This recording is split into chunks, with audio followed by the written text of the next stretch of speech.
Can you market farm without plastic? It's one of the questions I get, and I have seen a lot, and we were tagged in this question on Reddit this last week, so I wanted to address it here today because I think there is a conception around market farming and plastic use, and some of it is accurate and some of it is not, in terms of what can we swap out and what can we not swap out without taking small farms down and making it not profitable anymore for small market farmers. And at the end of the day, a lot of the plastic swaps that I talk about are much easier to implement on a home garden scale than they are on a market farm scale. But some of them are not only easy, but are actually beneficial, I think, to swap out for the plastic-free version. So we're going to talk about all of that in this video today. And if you are a home gardener, we're going to talk about sneaky sources of plastic in the garden too, so you're going to want to tune in as well. Let's go. This video is not meant to demonize other farmers. It is not to demonize other gardeners. I do not want this to seem like my way is the right way, because every farm is different. Everyone's time constraints, everyone's realities are different. And there's always that piece of it that what works for some people might not work for others. And I don't claim to be the authority on the right way to do all this. Not at all. This is just my experience, and I just like to show the alternatives to the way that it's mostly done. We do still sell stuff from the farm. We still have a on-farm market. So once a week we do a farm stand market here at the farm. We sell bouquets. We also do U-picks. We do weddings, and we do workshops here on site where we teach flower arranging and gardening. So a lot of what we do is still on farm. Now, that to say, we are scaling back this year because of our project at our home farm in Minnesota that's happening this year, and I need to be flexible and be able to go back and forth to Minnesota and back to our farm here in Colorado in order to successfully try to do this project. But in a typical year, I do make most of my income from farming. That being said, it would be very difficult to sustain a family of 4 on my income. You can go back and watch our video from a couple years ago where we went over all of our numbers, and that was before I was really making any kind of money on any social media. And even now, I don't make that much. So maybe a couple thousand on Instagram and Facebook because they treat their creators terribly. I do market farm. I am not just sitting here on YouTube and having somebody else do all of my work for me. I do all of my own farming. I have one part-time farmhand who works for me during the grow season, 4 hours a week-ish, and that's only from mid-May until early August because she's a school teacher, so that's when she's pretty much available to help me. So that's it. Other than that, it's me. So that's just a little bit about my farm and the structure, because I think with the plastic-free thing, a lot of people think it's a lot more work, and so I think the theory as well, if you're just doing it, bootstrapping it like a lot of us small market farmers do, that it's not possible to do it without plastic. And there are some cases that that's true. So let's talk about it.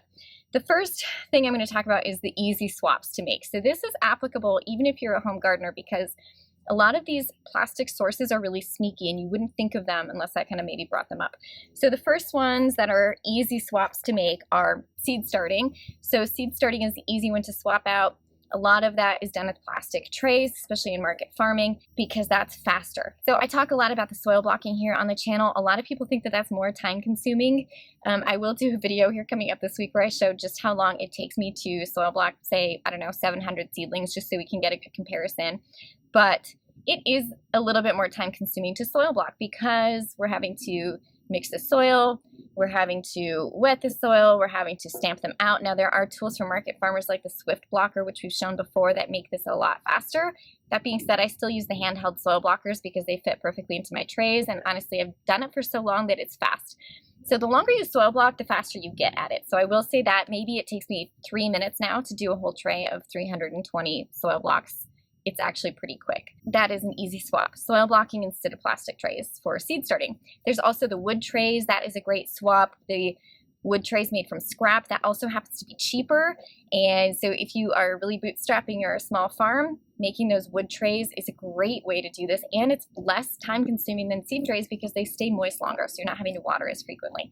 The other one is, this is another easy one, is grow bags. Now you might not know, but a lot of grow bags, in fact most of the grow bags out there on the market right now are not fabric, and I know people think that they are fabric. They are not fabric, they are plastic.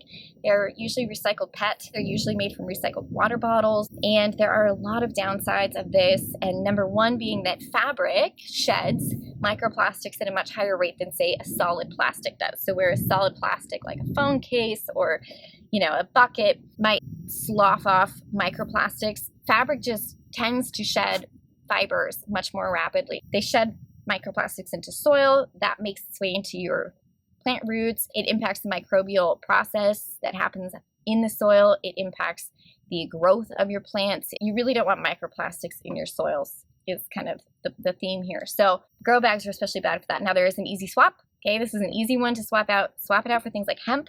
You can swap it for wool grow bags. Jute, there are jute grow bags. So those ones tend to be more biodegradable, which is good and bad, right? It's good because they're biodegradable, but it's also bad because it's biodegradable. So at the end of the season, you might have a grow bag with no bottom left, but I would rather have that than plastic in my soil and plastic in the food that I'm growing for my family. So again, that's an easy swap. Another sneaky one is plastic plant tags. So those little tags that come in your pots are plastic, and they're usually terrible plastic too. They shatter when they've been in the sun for a while. You'll find pieces of them broken down all over your garden. Just don't use them. Pull them out. Swap them out for something like a wood popsicle stick is easy. A metal plant tag, really any of those, just try to, that's such an easy swap. Like, just don't put those in the ground. Another easy swap is plastic netting. So we've talked about this before when we've shown how we net our dahlias. A lot of market farmers use this plastic netting, especially in flower farming.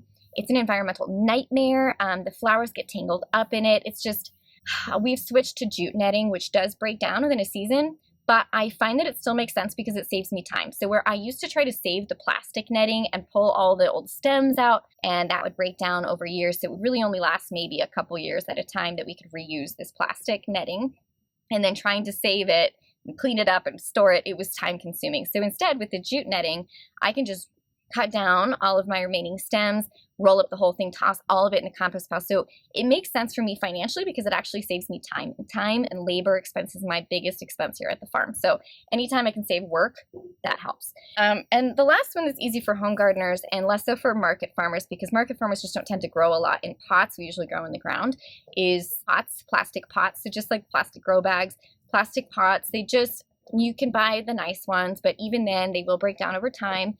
You're exposing them to moisture, you're exposing them to heat, UV rays, and that just is a recipe for plastic breakdown. So over time, they're just gonna not last. They'll shed microplastics into the soil, and at the end of the day, they get landfilled. These swaps are terracotta, ceramic pots. I just, again, feel better about growing my food not in plastic, and that's a personal choice. I'm not saying that it's the wrong thing to do. That's just my personal opinion. Okay, so those are the easier swaps to make as a market farmer or as a backyard gardener, plastic swaps that are pretty simple. Now we're going to talk about kind of the ones that are a little bit more difficult but still definitely doable. And I'm going to start with my arch nemesis, which is plastic mulch. You probably know that I started growing here at the farm with plastic mulch, also called landscape fabric. It's not fabric at all. It is plastic. They are woven polypropylene typically, and they do shed microplastics. There have been studies done on this, and over time, I not only find, even just using them for 2 years, I still find pieces of them. I found birds that pick up little scraps and make nests with it, which is not good, obviously, for the ecosystem. It does work its way into the soil. And once that stuff is in your soil, that's it. Game off. It's your whole lifetime it's going to be there. So I just like to minimize it. Now for market farming, people use landscape fabric because it's just easier. It's faster. There's less weeding involved versus applying what we do, which is a lot of deep mulch in our pathways. We do a lot of deep mulching, and then we rely on cover cropping in the beds instead. So plastic mulch is easier, especially if you have a very weedy farm. And because a lot of organic farmers don't use herbicides, they rely heavier on plastic mulch. And that is, even though it's certified organic, it doesn't necessarily in line with what I think organic production should be. It's not good for the soil, but there is a misconception that everything done organic is better for the soil. And this is a case where I don't think you could argue that plastic mulch is necessarily better than herbicide for the soil. I just don't. Is it harder to do? Yeah. I mean, I think it's kind of a toss-up because with the plastic mulch, with the plastic landscape fabric, it was time consuming to roll it up every year. It was time consuming to roll it out. It was hard to plant into it. It was hard to weed through it. It was hard to staple it down. It was just a big process to get that out. Now, once it was down, were our weeds less? Yes. But at the end of the year, our soil was also worse. It was cracked. It was dry. It was compacted. I did not like what it looked like afterward. And it was not possible for nature's processes to happen, which were, for leaves to fall down on top of the soil and for it to get broken down. That doesn't happen when you have a plastic mulch separating the soil from the organic matter. So the soil looked worse. So at the end of the year, we were having to amend our soil with more compost. We were having to do more to the soil to keep it happier when we were using landscape fabric. So in that way, it was actually more work and I think more expensive because I was having to buy all the fabric. I was having to do all the time rolling it out. I was having to amend the soil, buying in compost and things. Whereas now what we do is we do half and half cover crop, right? So half the field we cover crop in the fall, and then in early spring, we would implant our spring crops into it. So things like sweet peas, snapdragons, for food, we're talking about things like onions, kale, early growing stuff. And then once that early growing stuff is done, we start that process again. We do another cover crop in the late summer. That covers it. And so we have mulch in place because of that cover crop. We do the same thing with the summer cover crop. So where we have a summer producer, for example, a zinnia or things that go in later, those things we are spring cover cropping. So 8 weeks before last frost, we're doing things like oats and peas. We're putting those down and then we're terminating them. We're planting our things that we can direct sow right into that. So things like zinnias, sunflowers, squash, beans, those all go into that spring planted cover crop. So we're growing our own mulch. We've talked about this before in our deep mulch videos and in our cover crop videos. And if you want to watch, we have a full course about how we do this and the timing and all the different crops you can use and all that stuff. But the point is that I actually think it's easier now doing what I do because I'm not having to bring in compost. We're adding organic matter to our soil naturally. Soil food web is healthier. Our soil respiration is healthier, which means we are getting better photosynthesis of our plants, which means we're having to apply less fertilizer. So we're saving more money that way. While that was a harder one to switch to mentally than anything else because I was so mentally dependent on thinking that the landscape fabric was saving me from weeding, and it wasn't. Our weeds are so much better now than they were when we grew with landscape fabric because our soil is healthier. That's my personal opinion. I'm sticking to it. It's not an easy switch to make, but I do think it is doable. The hardest things that I find to replace on a market farm scale that are plastic are the following: irrigation and plastics for tunnels and frost fabric. So frost fabric is actually not fabric at all. Again, it's called fabric, but usually it is a woven plastic fabric, which makes it cheap to produce. Very, very widely available, very affordable. And the affordability is what makes this one hard because while I have found that you can swap out muslin or cotton, Gardeners has a cotton frost fabric option, it is much more expensive and that makes it cost prohibitive. And when you're playing in market farming a game of pennies, which a lot of times it is, and when you're playing that game, it's a make or break. That's where the plastic frost fabric, very, very hard to swap out, I think, on a market farm scale. Home gardeners, go with the 100% cotton option. It's a little bit more expensive, but if you're not covering much. The other ones that I mentioned that are hard to replace are, for example, greenhouse plastic. We have our pumpkin tunnel that doubles as our winter growing space, and right now it's kind of holding our tractor in there, and we have a greenhouse film on that. Now, the greenhouse film is plastic. It is a UV rated plastic, so that will hold up longer than most other things that aren't meant for being used in the garden. For example, milk jugs for seed starting. Those really aren't UV rated. They're not meant to be used outside, so they break down quickly. For example, our tunnel, we have used the same piece of greenhouse film for 4 years now. We just patch it when holes come up, but at some point it's going to end up in landfill. But I have not found a good option on that scale to replace it. Our greenhouse is glass, but that's only 6 by 8. To do bigger tunnels, there's really not a good alternative to either polycarbonate or greenhouse film, plastic greenhouse film. And then the last one and the most difficult one that I still have not figured out how to swap is irrigation. We are in Colorado. It's very, very dry here. It's very hot. And we use deep, thick mulch. Like I mentioned, that's one of the ways we keep our weeds down. It's how we avoid using plastic mulch, but that means our mulch sometimes is this thick. If I overhead water, so we've looked at doing like wobblers, overhead watering instead of drip because drip irrigation is plastic. And so we've looked at, how can we get around this? And if we overhead water, the water does not get down into the soil because of how thick our mulch is. It's very inefficient.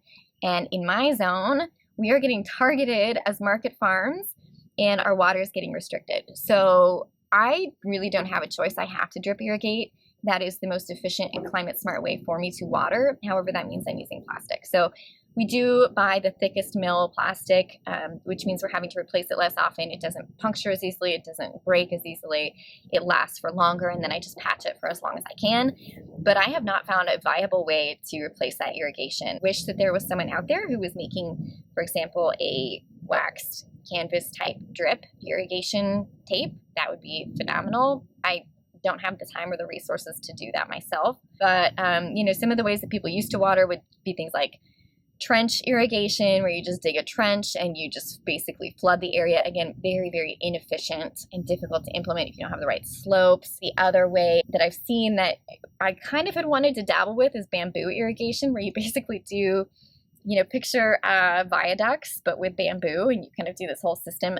Again, on the scale that we do, so cost prohibitive. What we need is to make market farming still profitable so that growers are able to grow and provide local food, and they can still make money and they can pay themselves. And that's what a lot of this comes down to. Anyway, I hope that answers your question. If you came over here from Reddit and watched this video, thanks for coming by. I hope it gave you some insight into market farming and plastic in general in the garden industry. And if you liked it, don't forget to like, subscribe, and all that stuff. We'll see you guys around here next time at the farm.